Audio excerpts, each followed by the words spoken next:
we lose Skype, you won't have to worry about the echo. I can't hear you. Why can't I hear you? Oh, sorry. Here. Headphones. You need headphones.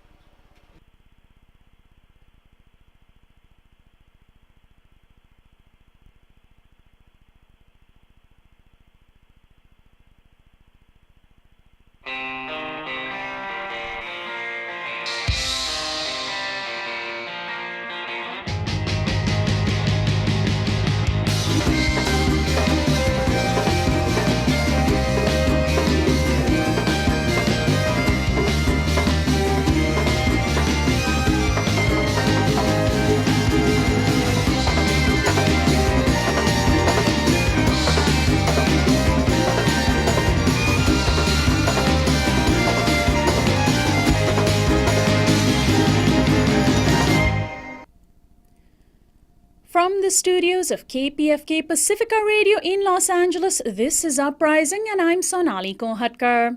It's Monday, November 3rd, 2014. A one-hour special on this year's midterm elections. We'll discuss the landscape of voter ID laws that many see as vote suppression laws in states around the nation, and how local and statewide ballot measures are taking on crucial issues, from marijuana legalization to minimum wage increases, plus how politicians are framing issues to try to win elections. That's coming up after the news. Joining us to analyze today's headlines is our news analyst, Rahul Mahajan. He's a sociologist and author of Full Spectrum Dominance, U.S. Power in Iraq and Beyond. Hi, Rahul. Hi, Sonali. The Intergovernmental Panel on Climate Change has released its final draft report, which will provide the basis for climate talks next year in Paris. The UN body released its report yesterday, and it's a culmination of a number of reports over the past year and addresses the science and impacts of climate change as well as solutions to the growing crisis. A Sierra Club spokesperson summarized it, saying, quote, "In the starkest terms ever used, the scientific community is looking world leaders directly in the eye and demanding that they wake up." So, Rahul, the question is, will they wake up? So yes, I agree that the report is actually phrased very unambiguously, and it's as much of a wake-up call as one can expect from the scientific community. And obviously the answer is that world leaders are not going to start waking up tomorrow. I mean, right now, the discourse, even at the level of rhetoric, is about curbing emissions year to year, not about a total cap on the amount of emissions we can put forward in the next indefinite period. So even that's going to take some time to change. And I have to say, I think that the way the environmental movement is talking about things now is not going to help anyone to wake up. You get a strong sense that people are saying that there's an incredible crisis. If we don't solve it in the next 10 years, we're all doomed, and that world leaders should wave a magic wand and change the entire basis of the economy. That's not going to happen, so we need to actually develop long-term plans, and the environmental movement really needs to play more of a role in that. And then a boat carrying dozens of migrants leaving a port in Turkey has capsized near the Black Sea, killing at least 24 people. The boat may have been headed to Romania, a popular entry point for migrants seeking entrance to the European Union.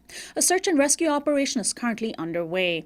Meanwhile, German Chancellor Angela Merkel has publicly chastised the UK for its immigration policies, which she sees as antithetical to the EU policy allowing freedom of movement within member states. In exceptionally strong terms, Merkel warned that the UK was nearing a, quote, point of no return for its US-like policies of targeting and deporting immigrants and risks being kicked out of the EU entirely. Rahul, does this spat symbolize how the UK often finds itself caught between wanting to emulate the US and remaining with the EU?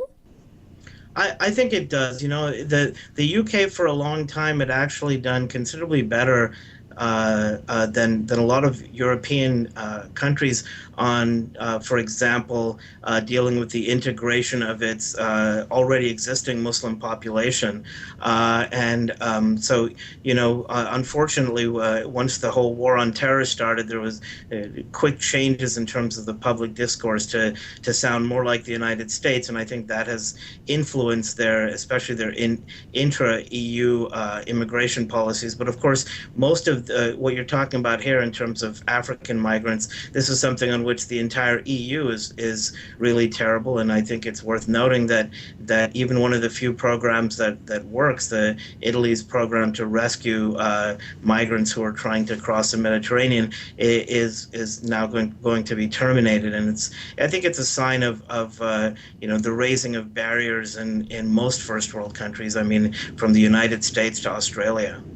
And finally, here in the United States, law enforcement in Ferguson, Missouri, have been found to be violating yet another right, that of freedom of the press. The Associated Press found that St. Louis County Police this summer asked federal officials to restrict airspace over Ferguson during anti-police brutality protests.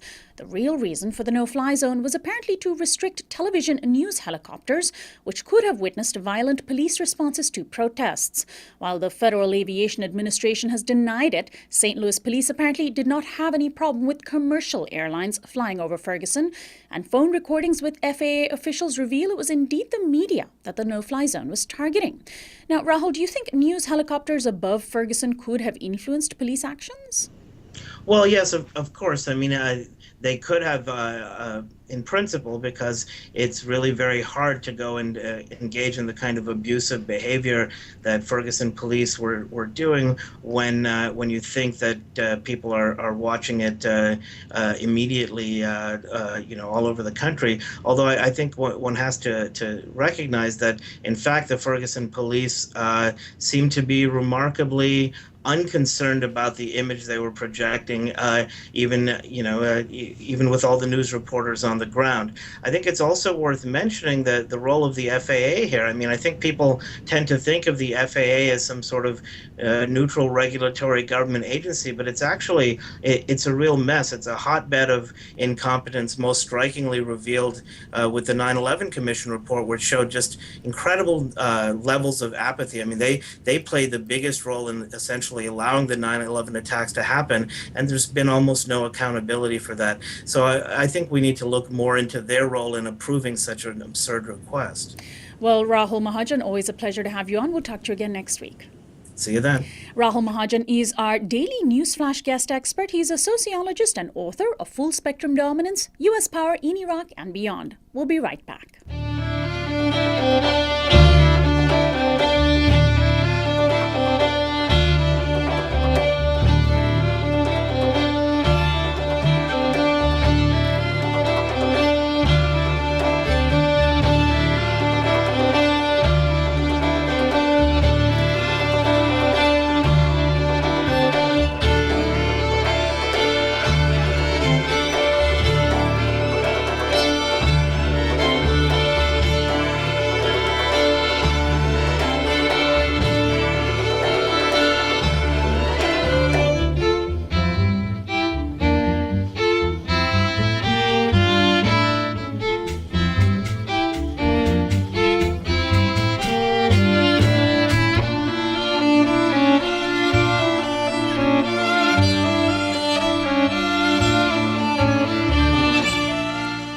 This is Uprising. I'm Sonali. In many countries, voting and participating in the democratic process is so important that elections are usually held on the weekend or a national holiday. But in the United States, we hold elections on Tuesday, when most working people are working.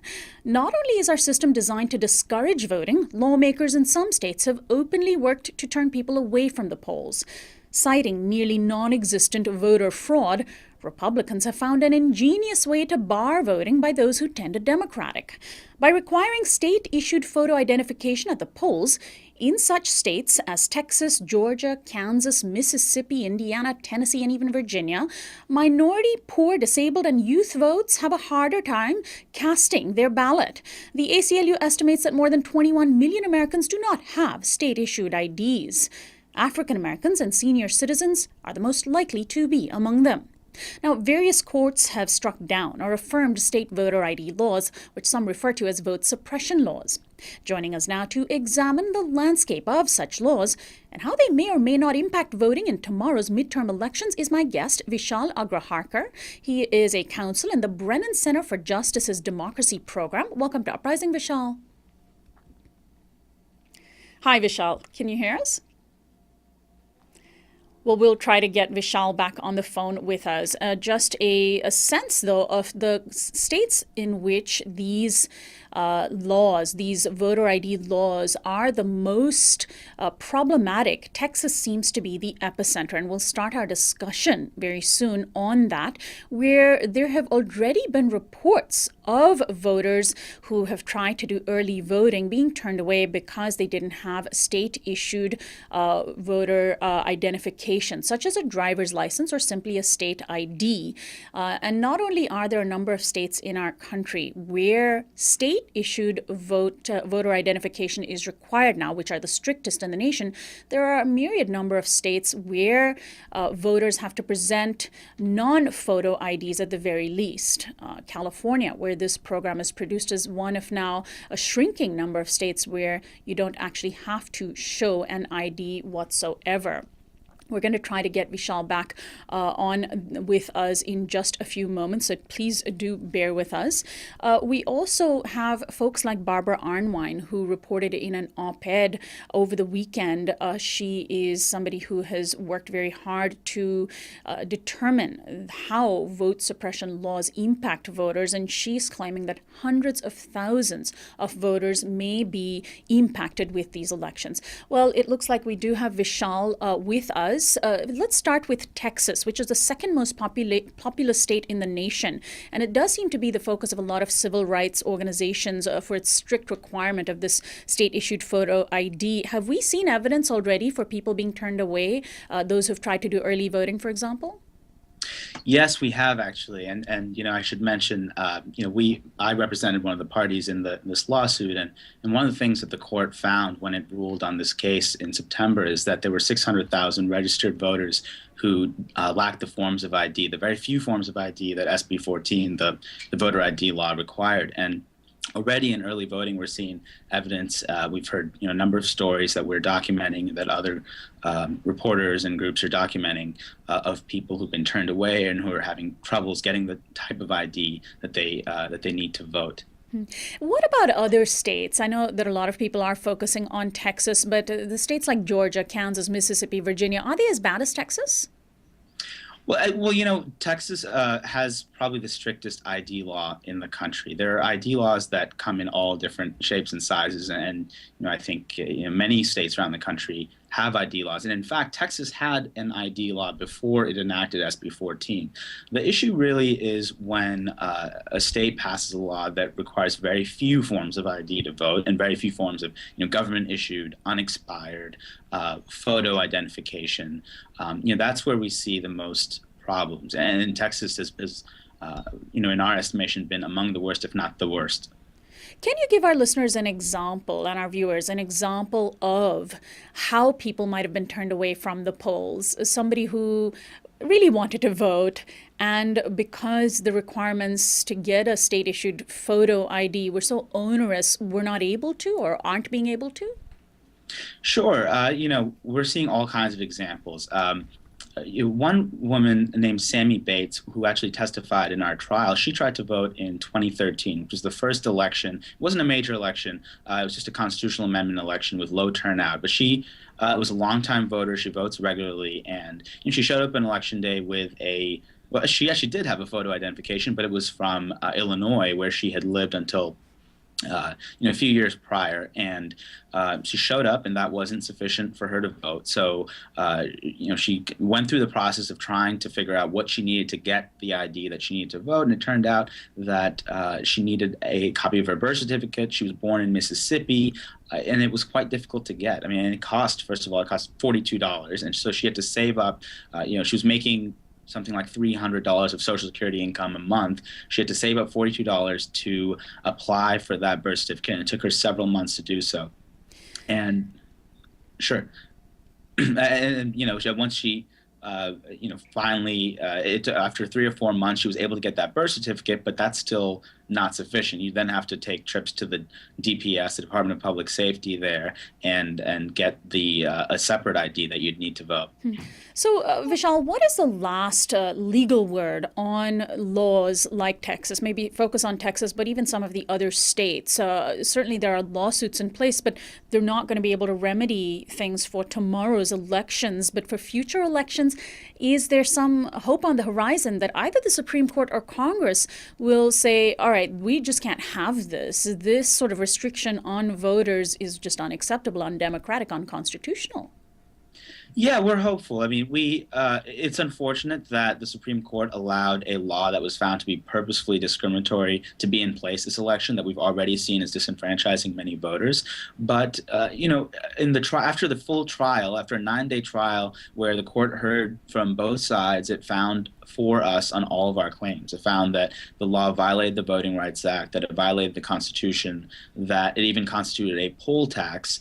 And, we fully expect that ultimately when that case goes up on its merits, it will prevail. Unfortunately, it is in place now, but we think that, going forward, we'll still be able to win.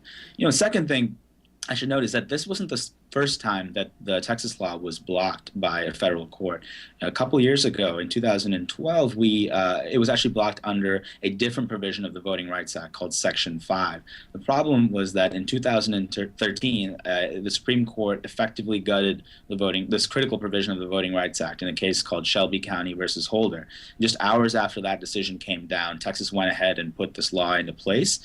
Unfortunately, since that time, Congress has failed to act to restore Section 5 of the Voting Rights Act. But we think that, if Congress does so, then we'll have that critical provision back, and laws like this, not just voter ID, but other forms of restrictions that have been passed around the country will have an easier time stopping them before they can actually go into place for elections and harm voters.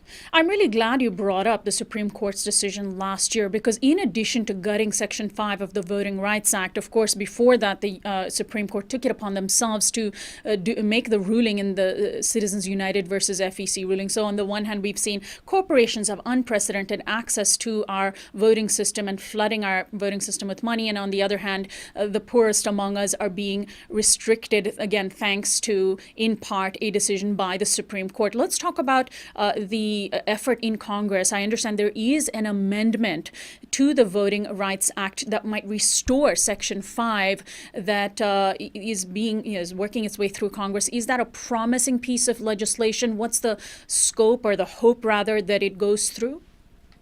Yeah, I mean, substantively, it's very promising. If Congress acts to restore it, it will really go a long way to restoring everything that we've lost in Shelby County.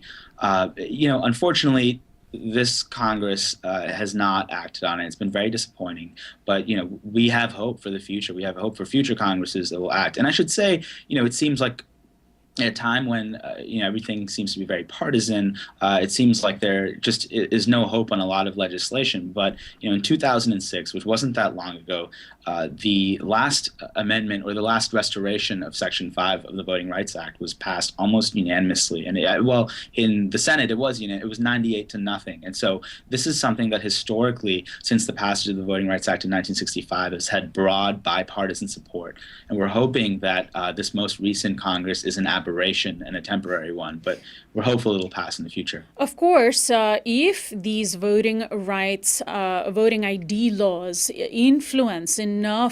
are enough of an influence that we see a different makeup in Congress as a result of these voting changes, then the future Congress could be even worse. So let's talk about the possible impact in tomorrow's elections. Barbara Arnwine, writing an op-ed on MSNBC.com, said hundreds of thousands of voters could be turned away at the polls this election. Does that order of magnitude sound right to you? And if so, that is pretty serious. That could very well affect the outcome of many races.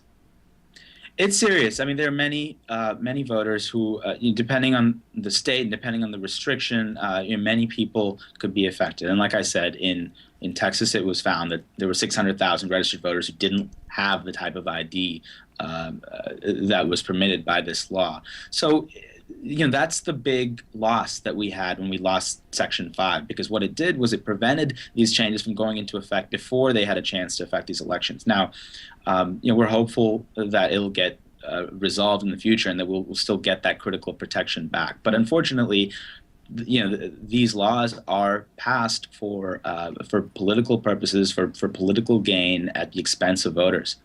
So finally, Vishal, what can people do if they are turned away at the polls tomorrow? Is there some place that they can document their particular experience? Yeah, there are a couple of things, and I want to stress to your listeners, to anyone around the country who's having any questions or issues with voting, that there are many people out there who are willing to help. There's a hotline, and it's a national, nonpartisan hotline called Election Protection, and its phone number is 866 Our Vote. That's 866 Our Vote, and the Spanish version of the hotline is at 888 Ve y Vota. And they're trained volunteers who will listen to your questions and do their best to answer them and get your problems resolved, and also document the problems that you've been having, if you have been having questions. And it's as simple as where's my polling place to far more complicated issues. We can handle all of them. Well, I want to thank you very much, Vishal Agraharkar, for joining us today and giving us a sense of what the landscape is going to be like tomorrow during the elections. Thank you so much for having me. Vishal Agraharkar is a counsel in the Brennan Center for Justice's Democracy program. This is Uprising, and you can find us online at uprisingwithsonali.com. After this short break, we'll take a look at a number of significant ballot measures, both at the state and local level around the country tomorrow. Stay tuned.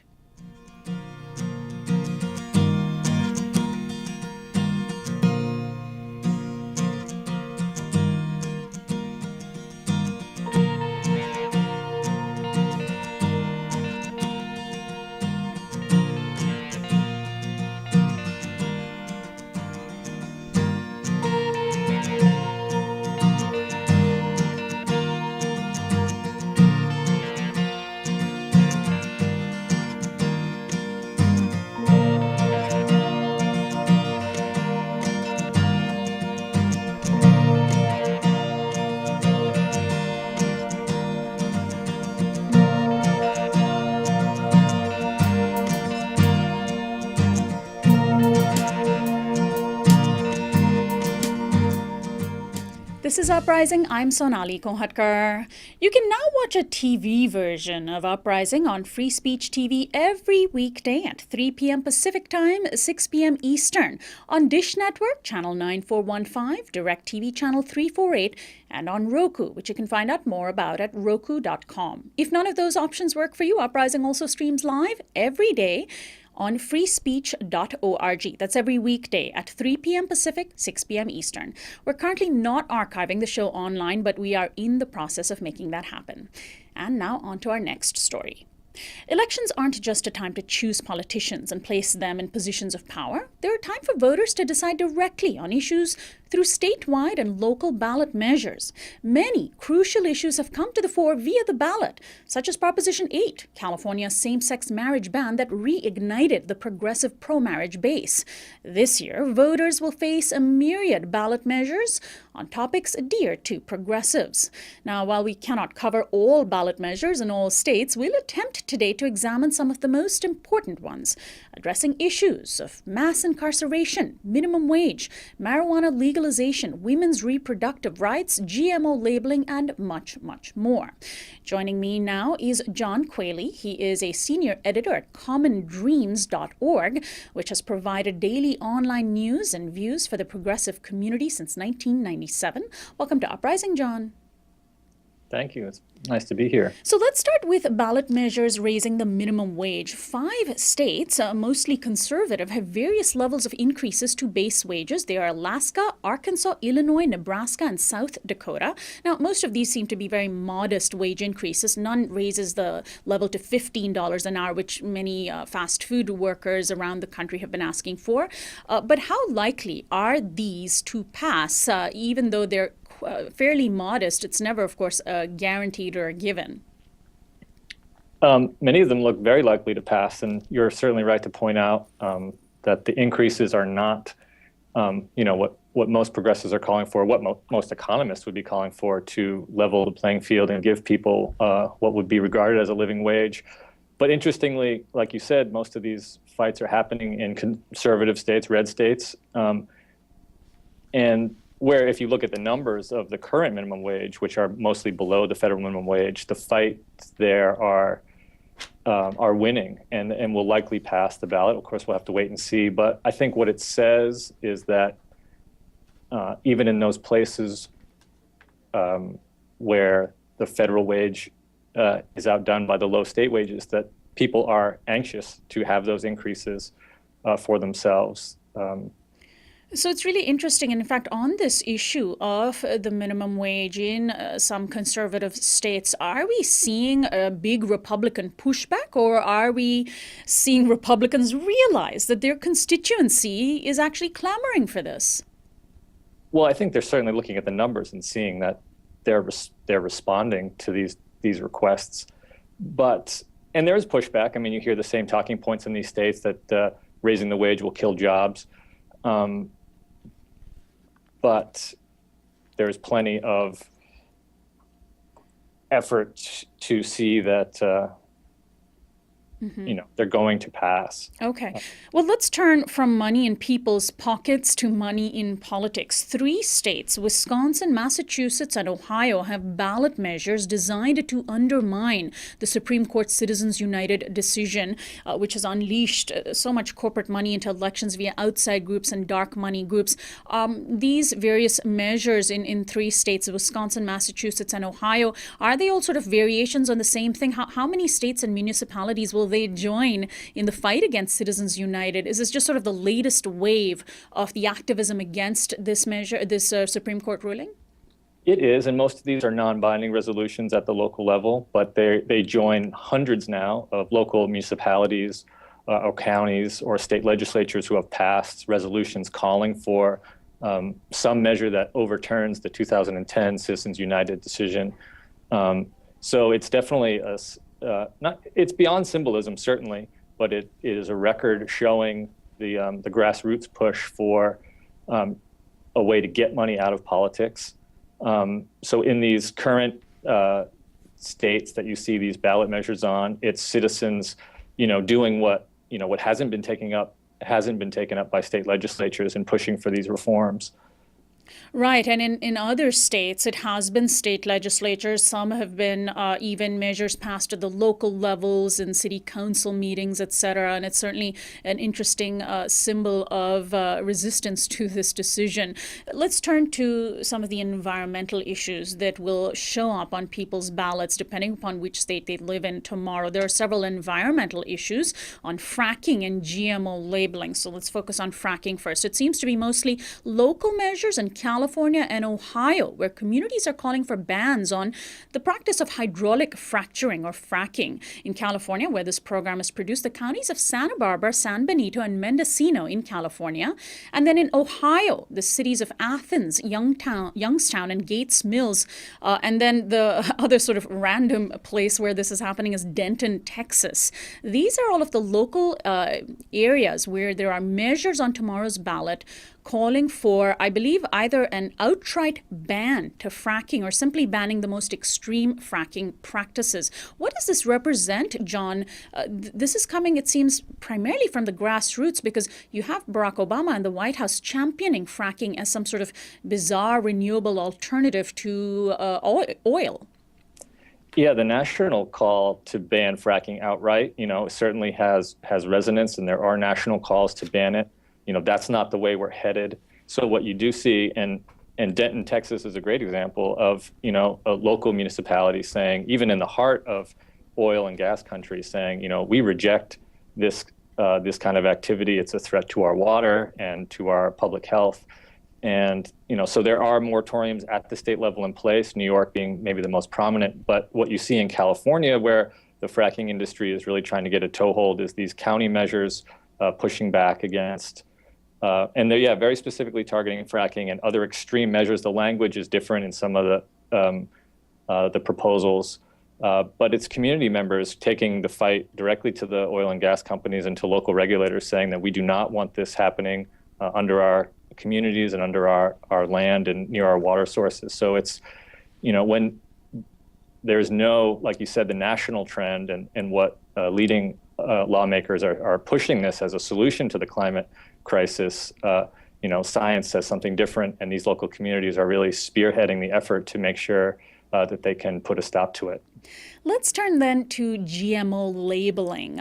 California and Washington state in recent years were major battlegrounds for the attempt to label foods containing genetically modified organisms as such.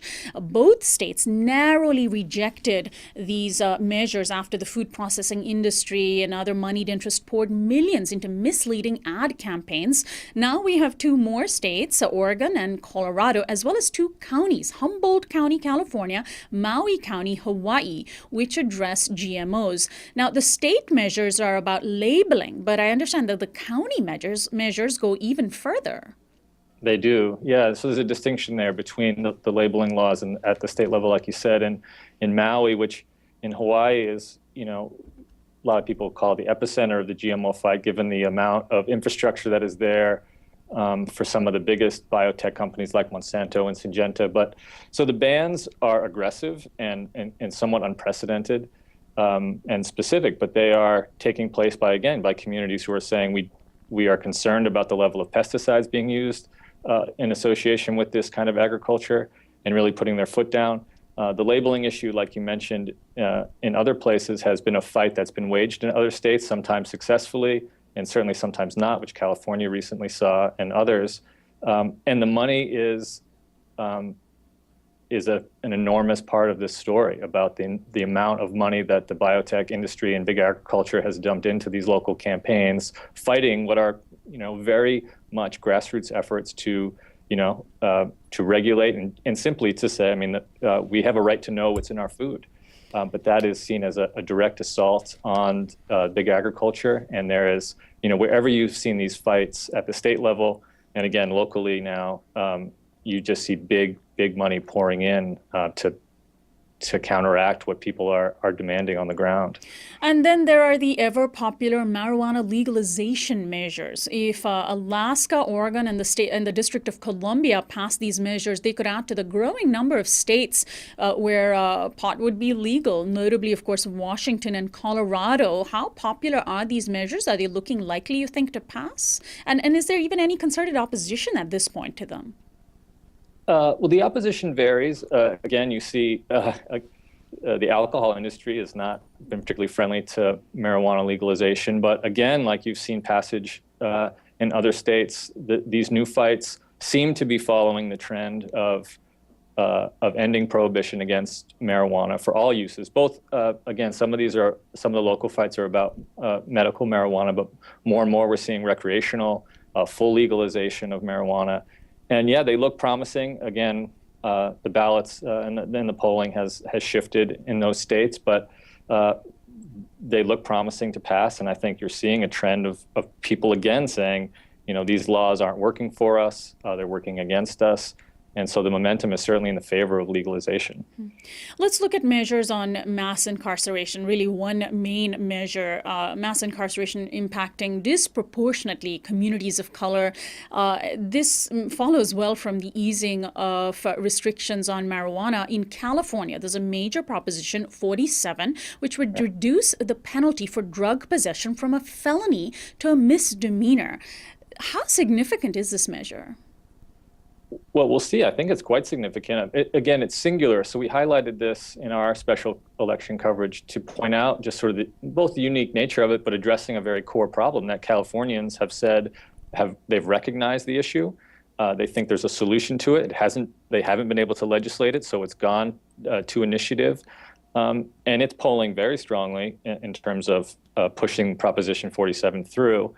And, there are exemptions for, the way it will be implemented in terms of reducing those felony convictions, but it's both proactive looking forward and retroactive in terms of people who are serving long sentences for nonviolent drug offenses and other, what what would be considered misdemeanor acts that were elevated to felonies. So again, I think California is recognizing that they have a huge incarceration problem that isn't helping society, that has cost taxpayers tremendous amounts of money, and they're looking for a real solution to it. And I should say this follows from years of attempts at the ballot to do things like ease the 3 strikes law in California. Finally, certainly last but not least, let's look at measures that impact women's health and freedom. These seem to be the most sort of reactionary measures that you point out on commondreams.org. And the states of North Dakota, Colorado, and Tennessee have some very dangerous sounding measures that could curtail women's rights to an abortion. Of course, we shouldn't be surprised given the efforts around the country over the past few years that Republicans have been pushing. But how serious are these 3 measures that will be on the ballot in North Dakota, Colorado, and Tennessee for women's rights tomorrow? Well, for the women who live in those states, and for the national trend that you mentioned that we've been seeing, they're enormously dangerous and frightening when you read the details and the language of these bills. And mostly these center around personhood amendments, which the anti-choice movement and the Republican Party and conservative allies have been pushing for years, like you said, in different states. And a lot of these states that are facing these this year aren't facing them for the first time. These things keep coming back to the ballot. And you're right. I mean, they are the most, for the most part, the coverage that we wanted to point out was initiatives that were, progressive in their outlook. And these are certainly regressive. But we see this national trend happening all over the place, and you've seen it enacted through legislatures in places like Texas. And some of these bills are modeled to, prevent losses that they've had in the courts before, taking away a woman's constitutionally protected right to choose. So they're very aggressive, and if they pass, and as these measures become law, it is a grave threat. Do you have any sense, finally, John, that these measures are passing? Do you have a sense of what the poll numbers might be showing on these 3 measures? I wouldn't want to speak to the latest poll numbers, though we did look at some of that.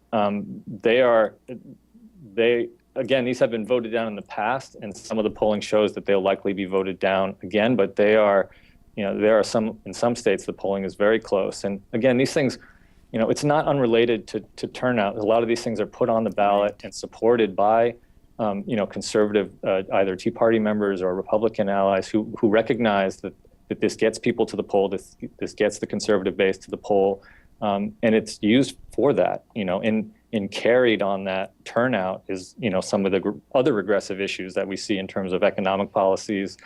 So it will be determined tomorrow, and there will be fights. There will be challenges to them if they're passed, but again, it's very troubling to see what could happen tomorrow. Well, I want to thank you so much, John, for joining us today. And we will post a link to commondreams.org at our website, uprisingwithsonali.com, later today. That is where you can not only get wonderful progressive news coverage, but also a look at ballot measures around the states on tomorrow's election day. Jon Queally is a senior editor at Common Dreams, which has provided daily online news and views for the progressive community since 1997. And we've been taking a look at ballot measures around the country, in addition to, of course, what's going to likely play out in the Senate and in the House tomorrow, coverage of which we had done last week, and more of which we will bring to tomorrow's program with our guests, Jody Armour and David Dayan. So do tune in for Uprising tomorrow. When we come back from break, we're going to speak with George Lakoff in a very interesting conversation of how politicians are framing issues in this year's midterm election. So do stay tuned.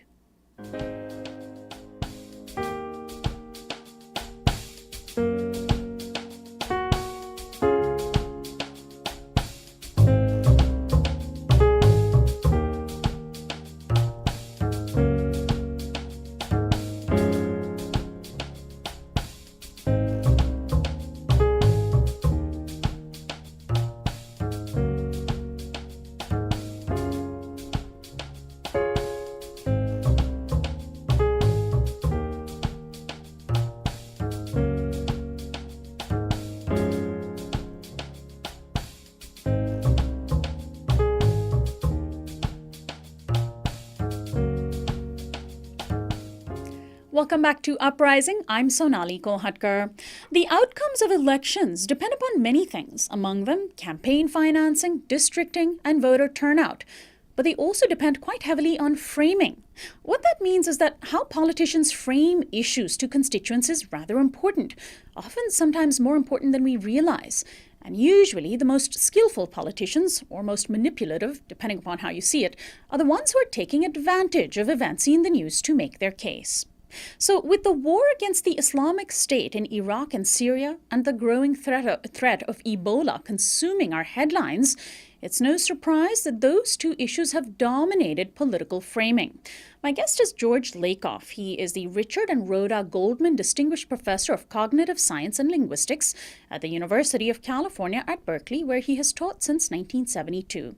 He previously taught at Harvard and the University of Michigan, and he's the author of a number of books, including the acclaimed bestseller Don't Think of an Elephant, Know Your Values and Frame the Debate, whose 10th anniversary edition was just released a month ago. He now joins me on the program. Welcome to Uprising, George. A pleasure, Sonali. Now, I want to play a campaign ad that sort of summarizes the Republican strategy for this election. It's an ad aimed at Arizona Democrat Ann Kirkpatrick. Evil forces around the world want to harm Americans every day. Their entry into our country through Arizona's backyard. Yet Ann Kirkpatrick consistently votes with her party against protecting Arizona. She voted against sending the National Guard to the border, against technology to detect illegal border crossings. She even voted with Nancy Pelosi against providing funds to secure the border. In a dangerous world, Kirkpatrick votes with Pelosi and leaves Arizona vulnerable. The National Republican Congressional Committee is responsible for the content of this advertising. So now, George, after watching this ad, I want to also quote for you how the New York Times explained the overarching Republican strategy for this election. Quote, Republicans have made questions of how safe we are from disease, terrorism, or something unspoken and perhaps more ominous central in their attacks against Democrats. Their message is decidedly grim. President Obama and the Democratic Party run a government that is so fundamentally broken, it cannot offer its people the most basic protection from harm. Do you agree with this overarching theme that the New York Times is pointing out and that the ad sort of illustrates well? Well, they have that theme, and it's not surprising. And the Obama administration has done nothing to stop it. So it has been effective then, you think? I think so. I think it's been effective, and but it's not just that's been effective. I mean, the conservatives are doing their work on framing all the time. It's not just for the election. It will start right after the election for the next election. It is constant, and our guys sort of do it for the election, and they do something very different. What they do is they segment the voters into subpopulations, and then what they do is they say, what are the issues that, for self-interest that are going on in those subpopulations? They miss the fact that there are general moral themes that really govern these elections. Those moral themes include issues like freedom and safety, and the Democrats could perfectly well be talking about them. Well, let's talk about the Democrat strategy. One of the themes that they're relying on is painting their GOP rivals as fat cat millionaires. One example is the Minnesota House campaign with Republican Stuart Mills challenging Democrat Rick Nolan, and the ads against Mills paint him as an entitled elitist. Now, of course, by the way, I'm not getting your video. Oh, yes, that's fine. That's the way it's set up. Now, is such a strategy for Democrats effective to paint Republicans as these, fat cat elitist millionaires? And can it compete with the Ebola and ISIS fear-mongering? It's a very bad strategy, and here's why. In the last elections, 47% of Americans voted Republican, and many of them are conservatives. Serious conservatives. They're mostly not fat cats. So, to paint Republicans, people who vote Republican, as fat cats is just, first of all, it's largely false, because most Republicans are not. People who are conservative are those who have a conservative moral worldview. They believe that democracy is about liberty and about being able to do what they want, independent of any regulation, anyone telling them what to do, that they just, everything they get on their own, and that they are not responsible for other people. This goes against what we know about the history of the country and the progressive worldview. Progressive worldview is very different. It says that we care about each other, that we act through our government to provide public resources for everybody, and those public resources make freedom and safety and all of those things possible, and it makes them possible in all kinds of ways. So, George, essentially what you're saying is that those values could be very effective for Democrats to frame their messages, but you just don't see them doing that? They don't do it. And what's going on is very simple. It's not that there's nothing wrong with the elected officials. There's nothing wrong with the voters. There's a problem with the infrastructure that we have for strategists. The Democratic strategists have that view, and there's a lot they don't understand, and they need to be upgraded. Now, one of the things, turning back to the Republicans, one of the things that has hurt Republicans in the last two midterms was sort of Tea Party candidates displaying their extremism in full glory and leading the GOP to lose seats that it might have been able to win. According to the Associated Press, Tea Party candidates and activists are holding back from attacking establishment GOP candidates this time around, hoping that it will maximize Republican wins. There was an AP report that said, quote, customarily quarrelsome Republicans seem to have decided that unity, or at least the appearance of it, is the best policy. Do you agree that this is what's happening? And if so, is it quite effective? It's happening in some places, and it's effective if they can take control of the Senate, and if they have control of the House, then the extremists can do their thing. And so essentially, this is a strategy that is designed to hide the true colors of the extreme wing of the Republican Party. It's a strategy that doesn't actually rely on their overarching, the extremist, at least part of the right wing's overarching ideology. It's an attempt to hide that because that's unpopular. Well, first of all, what's behind both the so-called moderate Republicans and the more extreme Republicans is the same basic worldview, which I just mentioned. That worldview is common. It's just that their more so-called moderate Republicans are partially progressive on some issues. And the more extreme Republicans understand that as long as Republicans hold the Senate and the House, that they can then rule the roost there by simply withholding their votes and their support. Now, let's talk about what Democrats could do on this issue of, for example, the foreign policy issues of the ISIS war as well as Ebola. If the public is seemingly very concerned about it, does it benefit Democrats to make an issue of it, but in their favor? And if so, how could they do it? Or should they ignore it? No, I don't think they should ignore it because they can't ignore it. It's right there. And not only there, it's right there in the media. They need to be able to talk to it. They think that if they say nothing, it'll go away, and it won't go away. They have to talk about what's safe and what's really safe and what's really, against safety in the other cases. Now, that's tricky, and they need to be able to do it, and they need to be doing it all over the country constantly, and they should have been doing it for some time. For example, most people don't know that the conservatives have cut $1 billion from the Center for Disease Control. Most people don't know that the UN, because of budget cuts, partly from the US and partly from other nations, were not able to respond to what the Doctors Without Borders were telling them about Ebola. They simply were not responding, and the Center for Disease Control was taking its lead from the UN, assuming that they did respond. So one of the problems has been simply that the Republicans don't want to spend money on public safety, namely public health. And that's something that they can do. The cuts from public health are major, and they're not giving what is needed for public health in the country. That is one a very important thing. Secondly, the idea of just cutting off the borders is what is called direct causation, whereas what's really going on here is systemic causation.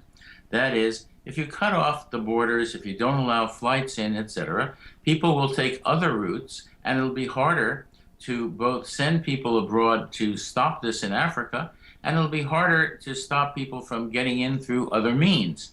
That means you can't just cut off the borders and do things. That's behind the policy. And these policies can be named. You can name the sensible safety policy.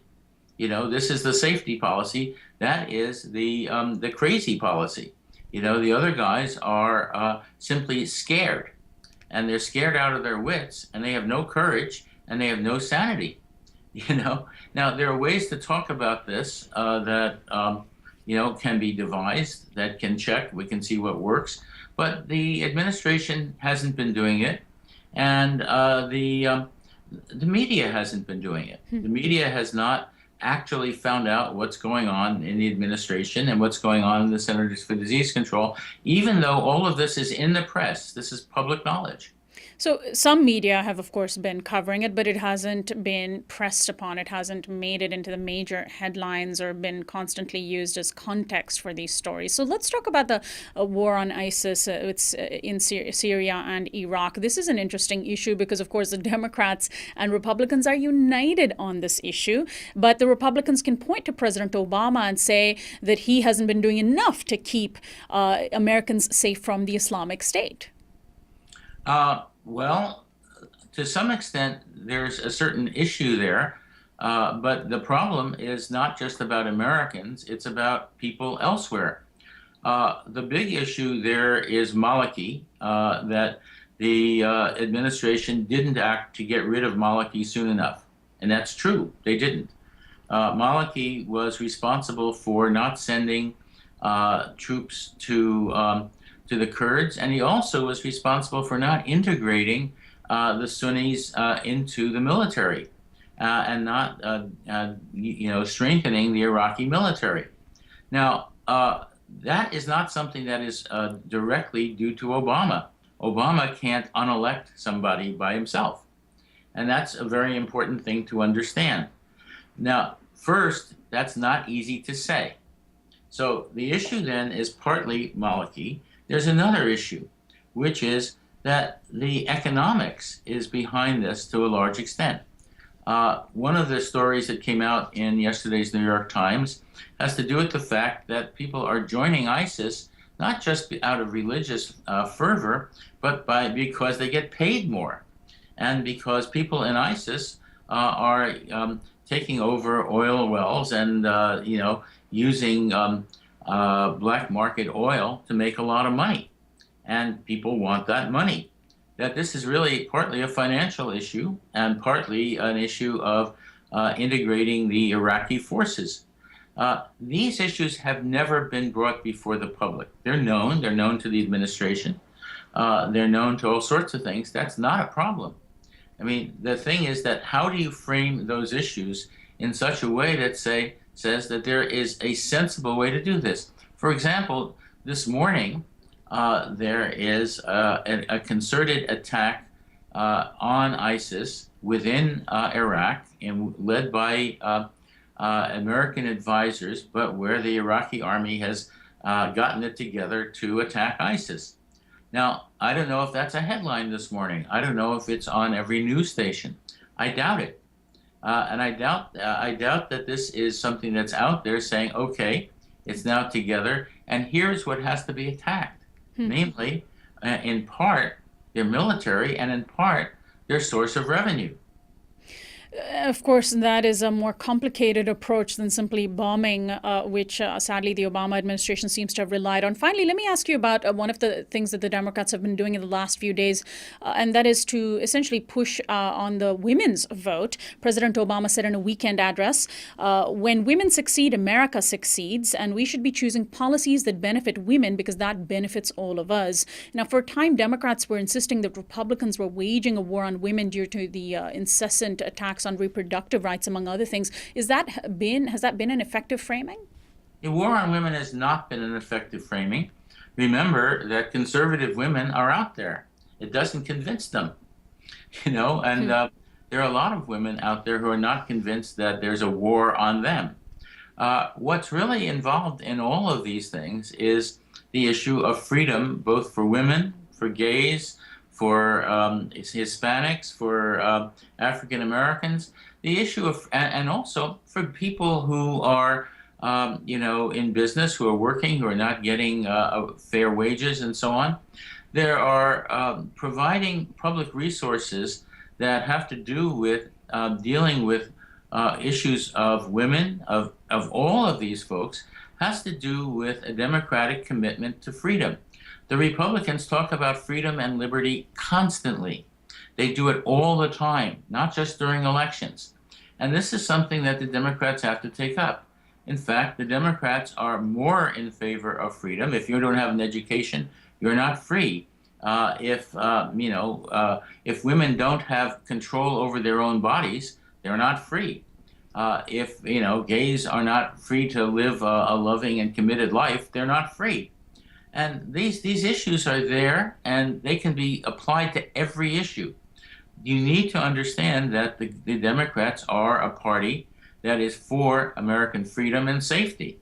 If you don't allow the Food and Drug Administration to guarantee safe food and clean air and so on, you're not free. You're not safe. So issues of freedom and safety go together, and there are ways of talking about the Democrats as the party that guarantees freedom and safety.